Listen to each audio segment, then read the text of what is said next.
இந்த 7.5 சனியில ரொம்ப பயப்படுறாங்க. இது எல்லோருக்கும் தீமை செய்யுமான்னு பார்க்கணும். இப்போ சாஸ்திரத்தை ஓரம் வச்சிடு, ஜோசியக்காரனை தள்ளி வச்சிடு, எல்லாம் வேணாம் விட்டு. உனக்கு ஜோசியமே தெரியாதுப்பா, வச்சுக்கோ. உனக்கு தெரியும், அது வச்சுக்கோ. நடைமுறையில நம்ம பார்க்குறோம், நல்ல ஃபேமஸ் ஆனவங்கள பார்க்குறோம்.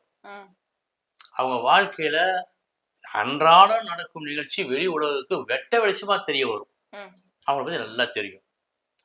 தொடர்ந்தாற் போல் 50 வருஷம் 60 வருஷம் தொடர்ந்து நல்லா இருக்கிற மக்கள் எத்தனை பேர்?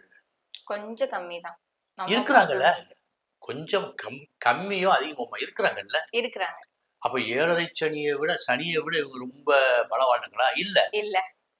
அங்க என்னவோ சூட்சமும் இருக்கு. அதானே உண்மை. இப்போ பெரிய பெரிய பணக்காரன், பெரிய பெரிய விருதுகள் பெற்றவன், அவன்லாம் 7.5 சனி வரும்போது வசந்து இருக்கிறான். அதையும் நான் பார்த்துருக்கிறேன்.